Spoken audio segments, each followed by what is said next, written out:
Colour को पकड़ूंगा जो मेरे मूल्य और सिद्धांतों को ज्यादा विचलित ना करे। इसके लिए अगर भाजपा को कल को छोड़ना होगा तो मैं छोड़ूंगा। लेवल की है तो एक इलिटरेट आदमी भी एक प्रबल लीडर और इफेक्टिव लीडर, असरदार नेतृत्व प्रदान कर सकता है। ये तो इतिहास उठा के देख लीजिए, भोजपुर का, बिहार का। ये कोई जरूरी नहीं है कि आप पढ़ के ही समझदार बनते हैं। तो आज लड़ लूंगा तो पता चला 6 महीना के बाद फिर मैं छोड़ दूंगा आपको, क्योंकि मैं अपने मूल्यों और सिद्धांतों से कॉम्प्रोमाइज करने वाला नहीं हूँ। क्योंकि ये कोई नहीं है ना कि मुझे कोई ये नहीं है कि मैं एमएलए बनने के बाद ही काम करे के बाद निजी कुछ हमरा काम निजी नहीं के करे के। भगवान बहुत दिले बड़े हमरा के, यश भी दिले बड़े। हमारा नाम असाई पूरा इंडिया लेवल में बा, केहू कहीं पता कर ले। कोनो स्टील इंडस्ट्री, पावर इंडस्ट्री के ना जाने महाराज, घमंड नहीं करत, हम मेहनत के लिए बनी जिंदगी भर। वो उठा ली ग्लोबल लेवल के पर्सनालिटी सब हमरा के जाने ला लोग। नाम बोलब तो लोग नामों बता दे। अच्छा सर, आई टाटा हायर सेकेंडरी स्कूल में भी मैं मॉनिटर्स था और भी सब असाइनमेंट प्रिंसिपल देते थे, लीड करता था मैं। और कोऑपरेटिव कॉलेज जमशेदपुर में आया तो जेपी मूवमेंट, उस समय संपूर्ण क्रांति आ गई थी, 73-72 की बात है। तो उस समय भी हमने लीड किया है। यही वशिष्ठ नारायण सिंह, अश्वनी कुमार चौबे, यही लालू यादव, यही सुशील मोदी, ये लोग भी कोऑपरेटिव कॉलेज जमशेदपुर में आते थे। 2 बार 300 से ज्यादा यूथ लोग सक्रिय सदस्य बने थे। इतने बड़े इवेंट को इन लोगों ने एक लाइन भी नहीं एप्रिसिएशन का या बढ़ावा का, कोई भी पदाधिकारी भोजपुर भाजपा का हो या पटना कार्यालय के हो, जो लोग भोजपुर से कौन, जो पदाधिकारी हैं, जो संचालन कर रहे हैं, जो संस्था को चलाते हैं, कार्य। आपका अपना आशा एक भारत को सब्सक्राइब करिए भैया, और साथ ही साथ बेल बटन दबाना ना भूले, क्योंकि बेल बटन दबाइएगा तभी तो खबर फटाफट पाइएगा।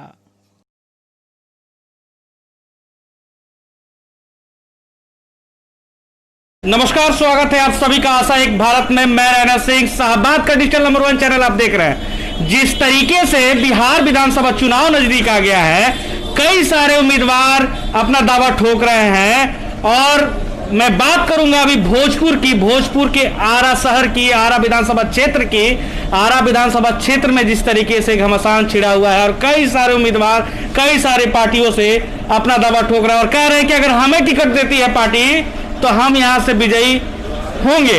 इसी कड़ी में हम आए हुए हैं आज बीजेपी के वरिष्ठ नेता, और साथ ही साथ यहां पे समाज सेवी का काम जो इन्होंने किया है, चाहे वो कोरोना वायरस के समय हो या फिर उसके पहले वृक्षारोपण हो, या फिर गांव जा जाकर स्कूलों में शिक्षा को कैसे सुधारा जाए, शिक्षा को कैसे बेहतरीन किया जाए, ये सारे काम जो है समाज के लिए इन्होंने किया है। इनका नाम है इंजीनियर संजय शुक्ला जी, जो कि आरा विधानसभा क्षेत्र से चुनावी दंगल में उतरने जा रहे हैं। ऐलान कर दिया इन्होंने, चुनाव लड़ेंगे, चाहे बीजेपी से हो या फिर इंडिपेंडेंट हो। चले बात करते हैं इनसे और जानते हैं खास मुलाकात में कि आखिर इनकी रणनीति क्या है और किस तरीके से इस बार बिहार विधानसभा चुनाव में जा रहे हैं, क्या एजेंडा लेके। सर, सबसे पहले आपका स्वागत है हमारे चैनल में। सर थैंक यू, बहुत बहुत धन्यवाद आपके। और इनफैक्ट मेरा ये सौभाग्य है कि आपके चैनल में आज मैं अपने मन की बात को रखने का मौका दे रहे हैं आप। धन्यवाद। किस तरीके से देख रहे हैं, आप इंजीनियर भी रह चुके हैं, आप वेल एजुकेटेड हैं, और वेल एजुकेटेड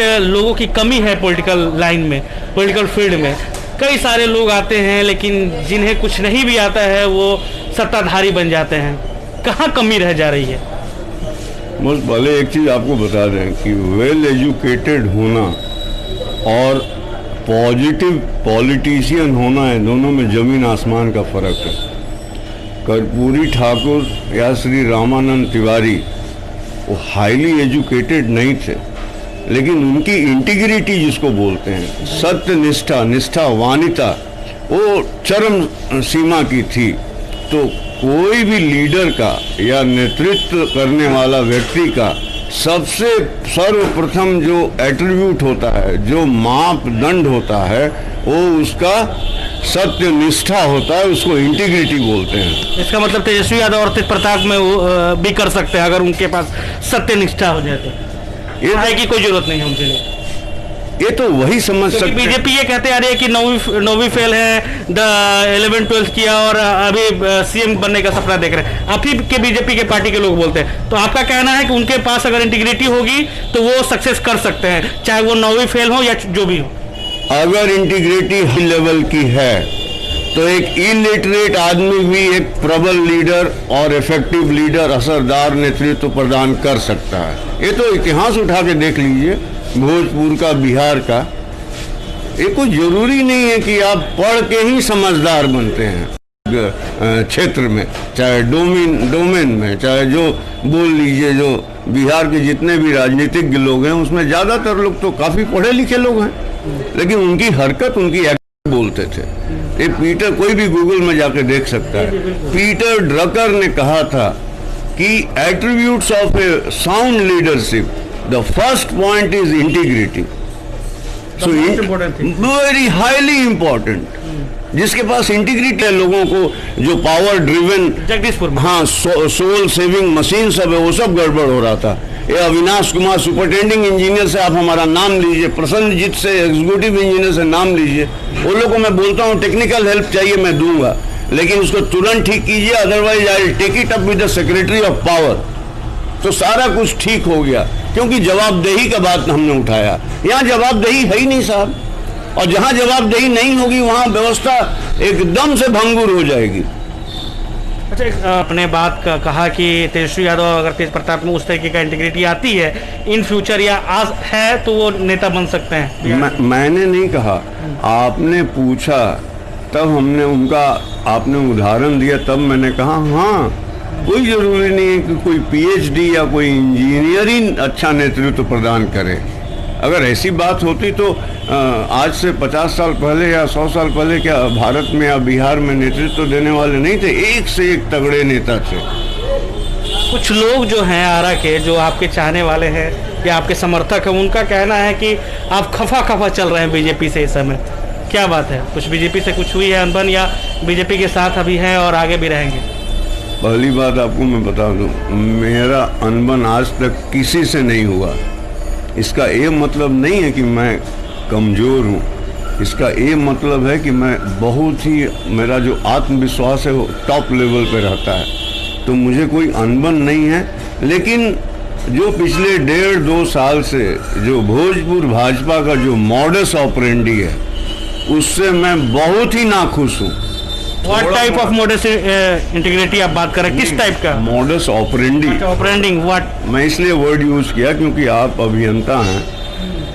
मैंने जिस तरह से संस्था का परिचालन होता है, मैं हिंदी में बोल रहा हूँ, जिस तरह से भोजपुर भाजपा का नित्य डेली मैनेजमेंट, लोगों तक भी मैसेज जाना चाहिए ना, कुछ सब इसका प्रयोग करेंगे तो मैं आपको बता रहा हूँ ना। देखिए, मैं जिस दिन ज्वाइन किया था ना, टू बी वेरी प्रिसाइज, एकदम संक्षिप्त में, 1.5 साल या 1.25-2 साल पहले मैं ज्वाइन किया था, तो जिस दिन मैं सक्रिय सदस्य बना था उस दिन 300 से ज्यादा यूथ लोग सक्रिय सदस्य बने थे। इतने बड़े इवेंट को इन लोगों ने एक लाइन भी नहीं एप्रिसिएशन का या बढ़ावा का, कोई भी पदाधिकारी भोजपुर भाजपा का हो या पटना कार्यालय के हो, जो लोग भोजपुर से कौन, जो पदाधिकारी हैं, जो संचालन कर रहे हैं, जो संस्था को चलाते हैं, कार्यकारिणी है। भोजपुर में तो 16-17 लोग राज्य परिषद के सदस्य हैं।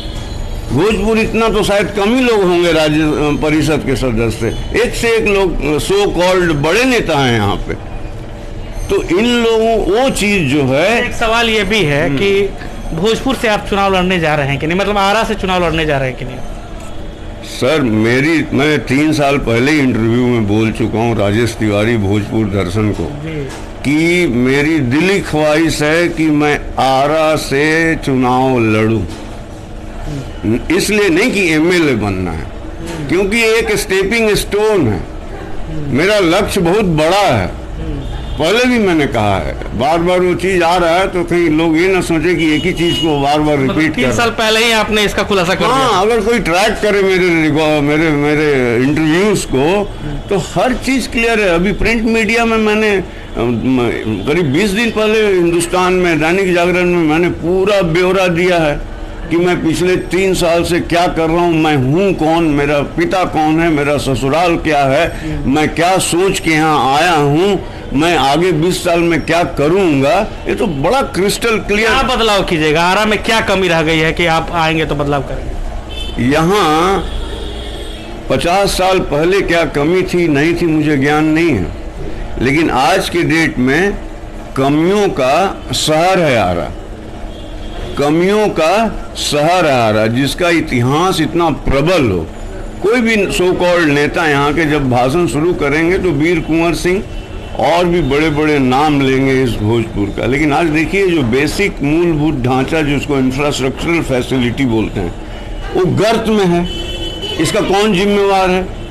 पहले तो इसका कौन सी बेसिक की आप बात कर रहे हैं? अरे रोड की, बिजली की, अर्बनाइजेशन की, सफाई की, सीवेज डिस्पोजल की, हरियाली की, किसी भी एरिया को आप उठा, कॉलेज का, रनिंग का, जिस तरह से जितने भी शैक्षणिक संस्थान चल रहे हैं, जिस तरह से शिक्षा का, मतलब जो बेसिक चीज है, दवा का, स्वास्थ्य का, इसको बोलने की आवश्यकता नहीं है। कैसे बदलिएगा? बड़ा सवाल है। सिंपल एक चीज रोड मैप होगा मेरे लिए बड़ा नहीं है। हाँ, क्यों? क्योंकि जिसको आरा वासियों के लिए सबसे बड़ा सवाल है, आपके लिए नहीं है। हाँ ठीक है, मैं आपको बता रहा हूँ। देखिए 2 शब्द होता है, दोनों क्यू से शुरू होता है। एक होता है क्वांटिटी और एक होता है क्वालिटी। अगर आप क्वांटिटी के तरफ देखेंगे ना तो क्वालिटी मार खाएगा। एक बैलेंस लिया जाता है, उसको ऑप्टिमम लेवल बोलते हैं, युक्ततम हिंदी है उसका। तो मैं युक्ततमता में विश्वास करता हूँ, ऑप्टिमाइजेशन में विश्वास करता हूँ।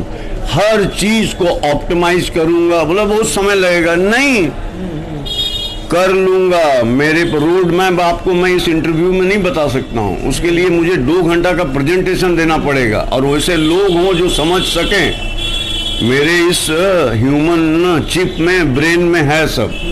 दूसरी चीज जो माइंड सेट है वो इसलिए यहाँ के लोगों को हर चीज को लोग कबूल करते हैं। अच्छा ठीक बा, लेट भइल नु जाम खुलल, अच्छे हेने से ना होने से जाए।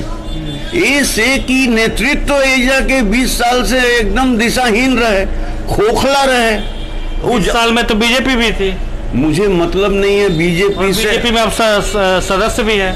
सर ये आपको मैं बता दूं कि कोई भी व्यवस्था में आपको रहना पड़ता है अगर आप कुछ काम करना चाहते हैं समाज के लिए। तो मेरा सवाल तो ये है ना कि आपने बोला 20 साल से व्यवस्था जो थी जिस तरीके से चरमराई हुई थी, हाँ, तो 20 साल में तो बीजेपी के भी विधायक रहे हैं सर, फिर भी आप बीजेपी में गए? नहीं, मैं इसलिए बीजेपी में गया, आपको बता दूं मैं प्रोफेशनल हूँ। यहाँ मैं जो दिल की बात होती है बोलता हूँ। क्यों? क्योंकि मैं आया कि मेरे घर के बहुत पुराने लोग भी इस नाम बोलने नहीं जाएंगे, नहीं तो लोग बोलेगा कि वो नाम लेके ही पैरवी करता रहे। नहीं, बहुत से लोग हमारे घर के अपने रिलेटिव लोग भाजपा में थे।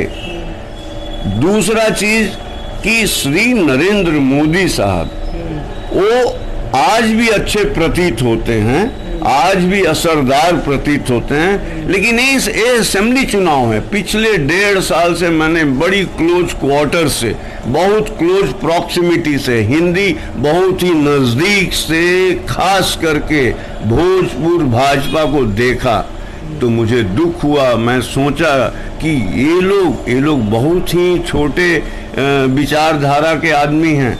मैं पूरे भाजपा की नहीं बात कर रहा हूँ, क्योंकि जो मैं देखता नहीं हूँ उसमें कुछ लोगों ने भाजपा को, कुछ लोगों नहीं, पूरे भोजपुर भाजपा को बोल रहा हूँ, और जो अधिकारी हैं वो उसमें आएंगे। जिला अध्यक्ष भी? अरे स्वाभाविक है साहब, जिला अध्यक्ष कौन सी बात है, वो तो उम्र में, तजुर्बा में काफी बच्चे हैं। ये तो सिंपल है ना, उनसे भी सीनियर लोग पड़े हुए हैं, एक से एक सीनियर है, हमसे बुजुर्ग लोग पड़े हुए हैं जो लीड करते हैं यहाँ पे, चाहे लीड किए थे। अब भाजपा गलत करेगी तो मैं भाजपा को नहीं छोड़ने वाला हूँ। अब कल परसों का इंटरव्यू देखिए, अरे फिर सुधार कहाँ होगा साहब? मतलब इसका मतलब हमारा बेटा अगर गलत करी तो ना वो तो ठीक बा, और दूसरा के बेटा गलत करी तो वो ठीक नहीं है, हाँ मुँह में ना रही। गंदी राजनीति में मैं विश्वास नहीं करता हूँ, मुझे एक भी वोट ना मिले। तो इसका मतलब अगर आपको बीजेपी से टिकट नहीं मिलेगा तो आप इंडिपेंडेंट भी लड़ेंगे? सर पहली बात आप ये समझ लीजिए, मैं क्लियर चाहता हूँ, वही मैं आपको क्लियर कर रहा हूँ। मेरी शख्सियत को ये आप समझ लीजिए, ये चुनाव लड़ना मेरे लिए उतनी प्राथमिकता नहीं है जितना कि इस पूरे भोजपुर और अंततः बिहार में बदलाव लाना। तो चुनाव तो एक पादान है। मैं बोला मैं वहीं लड़ूंगा, उसी कलर को पकड़ूंगा जो मेरे मूल्य और सिद्धांतों को ज्यादा विचलित ना करे। इसके लिए अगर भाजपा को कल को छोड़ना होगा तो मैं छोड़ूंगा, रिजाइन करूंगा, रिजाइनेशन लेटर व्हाट्सएप में भेजूंगा मिस्टर चतुर्वेदी को और दूसरी पार्टी ज्वाइन करूंगा। और नहीं तो निर्दलीय लड़ना होगा। निर्दलीय अगर कल भाजपा आती है कि नहीं साहब आप टिकट है आपको देते हैं, अभी भी 2-3 दिन समय है, तो मैं बोलूंगा कि ये चीज सुधरनी चाहिए। नहीं तो आज लड़ लूंगा तो पता चला 6 महीना के बाद फिर मैं छोड़ दूंगा आपको, क्योंकि मैं अपने मूल्यों और सिद्धांतों से कॉम्प्रोमाइज करने वाला नहीं हूँ।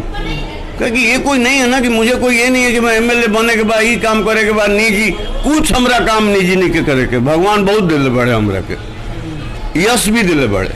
हमारा नाम असाई पूरा इंडिया लेवल में बा, केहू कहीं पता कर ले। कोनो स्टील इंडस्ट्री, पावर इंडस्ट्री के ना जाने महाराज ये घमंड नहीं करत, हम मेहनत के लिए बानी जिंदगी भर। वो उठा ली ग्लोबल लेवल के पर्सनालिटी सब हमरा के जाने ला लोग। नाम बोलब तो लोग नामों बता दे। अच्छा सर, एक सवाल है जो आपने बोला इस बार कि भोजपुर का जिस तरीके से बीजेपी का नेतृत्व जिस तरीके से खराब हो गया है, इसका दोषी किसे मानते हैं आप? मैं देखिए सब प्रदेश नेतृत्व या राष्ट्रीय नेतृत्व? आप 4th पिलर के आदमी हैं। शब्द जो है इंसान का शख्सियत का रूप देता है, बताता है। तो मैं खराब नहीं बोला हूँ, मैंने कहा है भोजपुर भाजपा नेतृत्व दिशाहीन हो गया। दिशाहीन का मतलब क्या होता है? दिशाहीन माने अपने मूल्यों, अपने सिद्धांतों से अलग हट जाना। अलग हट जाने के बाद उसे क्या कह सकते हैं? दिशाहीन ही कह सकते हैं। नेचुरली, स्वाभाविक है ना। आज मैं यहाँ बैठा हूँ आपके साथ, कुछ तो खराबी हुई होगी तभी तो दिशाहीन हुआ।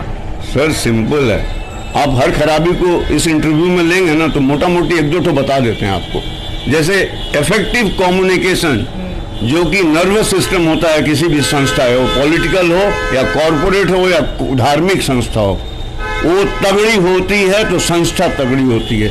यहाँ इफेक्टिव कम्युनिकेशन हमारे हिसाब से पास नंबर भी नहीं दूंगा मैं, ये लोग फेल नंबर मिलेगा भोजपुर भाजपा को। ठीक है, इसमें कोई चिढ़ने की जरूरत नहीं है। कल को इंटरव्यू वो लोग देखते हैं तो मैं उनके सुधार की बात कर रहा हूँ।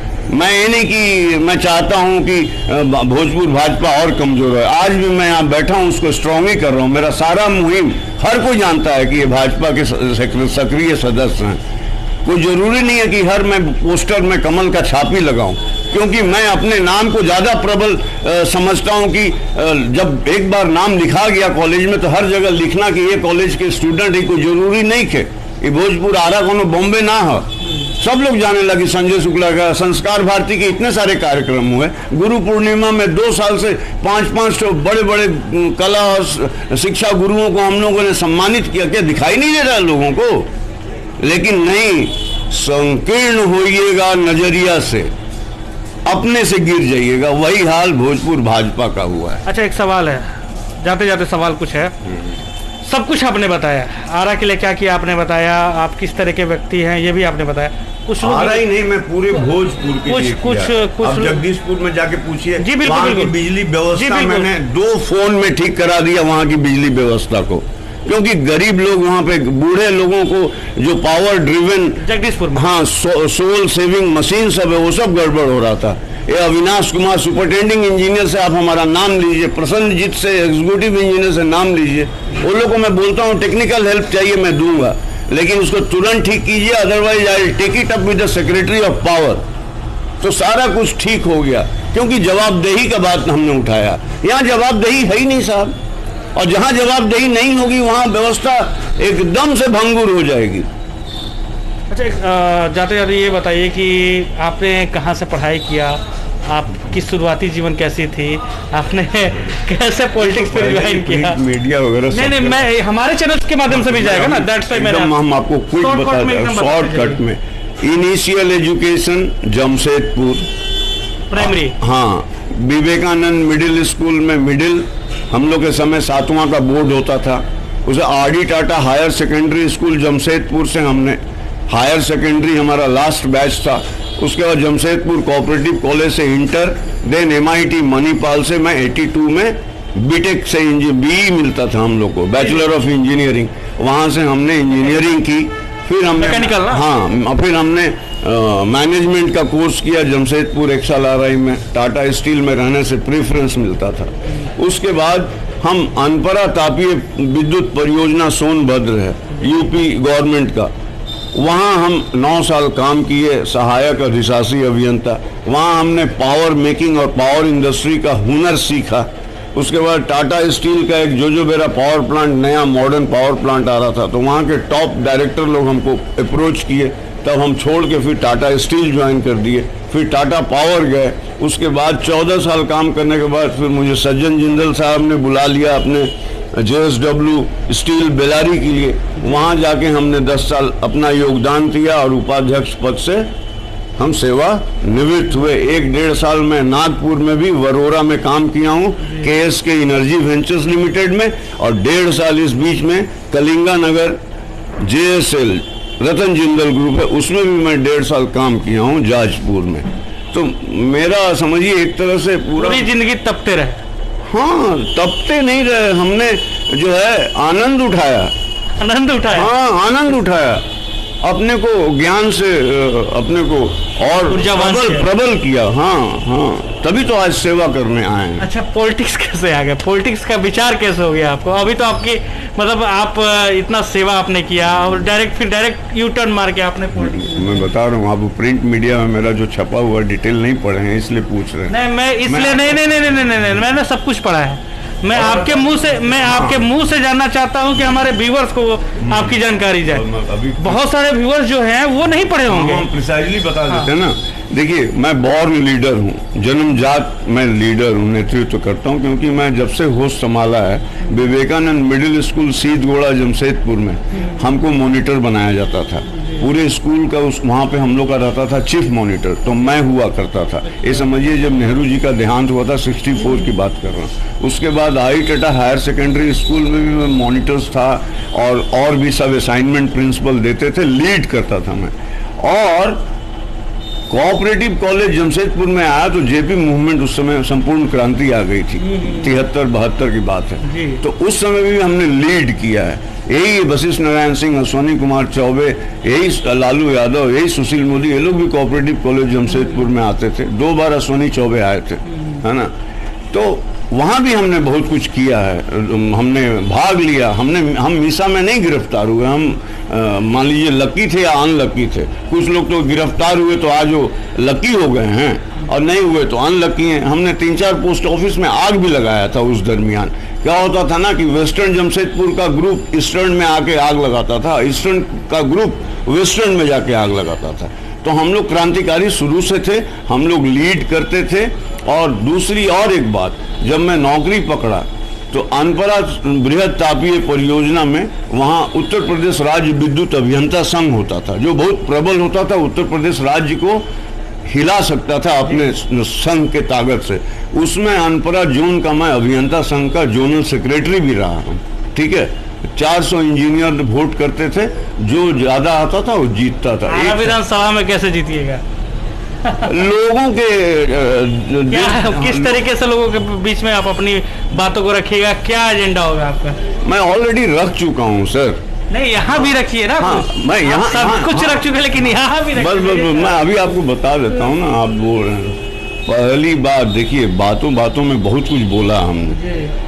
पहली बात तो यहाँ के लोगों को बताऊंगा, चाहे बता रहा हूँ इस इंटरव्यू के माध्यम से, कि गुणवत्ता, टिकाऊपन और एक मिनट मेरे को सुन लीजिए आप, समय प्रबंधन, ये सब पे फोकस करें। और उसके लिए जरूरत पड़े तो आजकल सोशल मीडिया है, उस पे वो कमेंट करें, यहाँ के जो लीडर हैं उनके अगेंस्ट में, या उनको भेजें कि एक दिन में 6 घंटा यहाँ के नाकामयाब भूतकाल के नेतृत्व के चलते 6-6 घंटा बर्बाद हो रहा है। आरा के नागरिकों का एक दिन 24 घंटा का नहीं है। इस जाम के चलते, इस रोड की बदतर स्थिति के चलते 24 घंटा 18 घंटा बन गया है। इसका कौन रिकवरी करेगा? इसका भरपाई क्या करेंगे पहले के विधायक लोग और MP लोग और आज के लोग? नहीं तो 1 to 1 किसी दिन आपके चैनल पे आप बैठा लीजिए हमको किसी के साथ।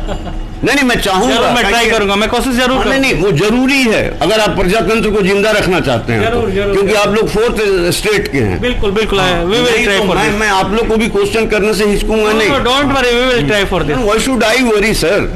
In fact, worry should be there for the people who are in the 4th state, जो बोलते हैं पत्रकारिता में प्रजातंत्र का 5वां स्तंभ है, 4था स्तंभ है, वो तो किसी को भी साहब वो छोड़ेगा क्या? नहीं।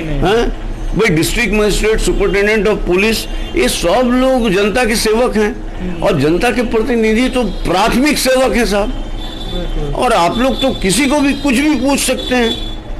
और छोड़िए मत साहब, मैं बोल रहा हूँ, आप हमें भी मत छोड़िए। नहीं मैंने कहा छोड़ा आपको। आप इस चुनाव में देखिए, मैं बता रहा हूँ कि मैं सबको वॉच कर रहा हूँ।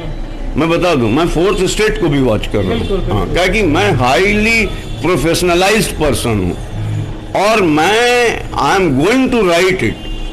हाँ, मैं लिखूंगा कैसे, हो सकता है किसी मैगजीन पे लिखूं आफ्टर द इलेक्शन, ये सारा वृत्तांत लिखूंगा मैं। हाँ कि भाई एक आखिरी सवाल है, अभी 3rd फ्रंट की ओर चर्चा चल रही है बिहार विधानसभा को लेके। उपेंद्र कुशवाहा इधर नाराज दिख रहे हैं, पार्टी से अलग हो रहे हैं महागठबंधन से। दूसरी तरफ बात करें, मांझी जी एनडीए में आ गए और अभी का प्रकरण जो है एलजेपी का, जहां तक तय माना जा रहा है कि वो जदयू और हम की जितनी भी चुनावी सीट होगी उस पर लड़ने जा रही है। क्या आप एलजेपी में जाएंगे? क्या आप 3rd फ्रंट अगर बनता है उसमें जाएंगे, या फिर अकेले चुनाव लड़ना पसंद करेंगे, या उधर से ऑफर आता है तो उधर भी जाने का विचार बना सकते हैं? देखिए, आप 3rd फ्रंट बात कर रहे हैं, क्या यूनाइटेड डेमोक्रेटिक अलायंस की बात कर रहे हैं, led by mister Jaswant Sinha? बिल्कुल। तो मैं आपको बता दूं, जसवंत सिन्हा एक बहुत ही लर्नेड और एक बहुत कुशल नेतृत्व मुहैया कराने वाले शख्सियत हैं। 3rd फ्रंट की बात की तो मेरे जहन में 3rd फ्रंट वो नज़र आता है जो पिछले 7-8 महीना से ex finance minister of mister Vajpayee's government mister Jaswant Sinha, who is the chairman of that United Democratic Alliance. Because मैं एविड रीडर हूँ, मैं हर न्यूज़ को अपडेट करता हूँ, तो वो फ्रंट में मैं ज़्यादा मिस्टर नागमणि, मिस्टर अरुण कुमार और भी लोग जो हैं उनसे मैं कभी मिला उला नहीं हूँ, लेकिन श्री जसवंत सिन्हा को मैं जानता हूँ। वो काफ़ी अच्छा व्यक्तित्व है उनका। वो इस मोदी 1 और मोदी 2 में नहीं रहे, कारण सबको मालूम है, जग जाहिर है। हाँ, बहुत से भाजपा के ऑफर आता है तो जाते हैं। अगर ऑफर आएगा तो जरूर हम जाके बात करें। पप्पू यादव ऑफर देते हैं? मुझे देखिए, ऑफर से नहीं है मतलब। नहीं, मैं पूछ रहा हूँ, अगर पप्पू यादव चाहे कि आप उनकी पार्टी में जाएं और लड़े चुनाव। आप एक चीज आपको मैं बता दूं, बड़ा सिंपल, कि मैं वहाँ कभी नहीं जाऊँगा जहाँ पे मेरे मूल्य और मेरे सिद्धांत ज़्यादा विचलित हों। उसके लिए मैं नहीं लड़ूँ, अलग बात है।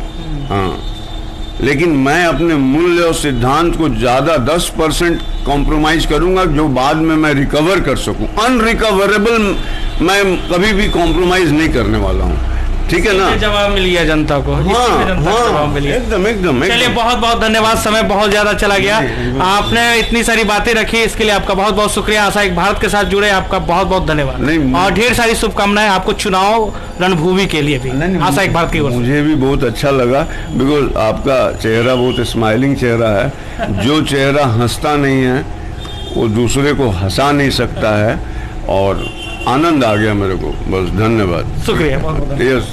तो देखिए, यहाँ पे जिस तरीके से चुनावी रणभूमि है, और इंजीनियर संजय शुक्ला जी जो कि साफ तौर पे इन्होंने जितने सारे इन्होंने काम किए हैं, इन्होंने बताया किस तरीके का इनका एजुकेशन का फील्ड रहा है पास्ट में, इन्होंने वो भी बताया है आपको। अब आपको तय करना है कि ये कैंडिडेट कितने बेहतर हैं और कितना अच्छा कर सकते हैं आरा का विकास, किस तरीके से ये आरा को बदल सकते हैं, क्षमता है या नहीं है। ये राय जरूर आप दीजिएगा, क्योंकि इस राय का इंतजार हम सभी को रहेगा। साथ ही साथ आप ये भी बताइए कि किस तरीके के व्यक्तिगत रूप से आपको ये व्यक्ति लगे, क्या ये सही व्यक्ति है नेता गिरी में आने के लिए, विधायक बनने के लिए, ये जरूर बताएं आप। आशा एक भारत देख रहे थे आप, खबर यहीं तक। शाहबाद का डिजिटल नंबर 1 चैनल आशा एक भारत पे बनने के लिए आप सभी का शुक्रिया, धन्यवाद। आपका प्यार समर्थन लगातार मिल रहा है, इसके लिए आप सभी का शुक्रिया। सहयोगी टूना पासवान के साथ मैं रैना सिंह, आरा, भोजपुर, बिहार। आपका अपना आशा एक भारत को सब्सक्राइब करिए भैया, और साथ ही साथ बेल बटन दबाना ना भूले, क्योंकि बेल बटन दबाइएगा तभी तो खबर फटाफट पाइएगा।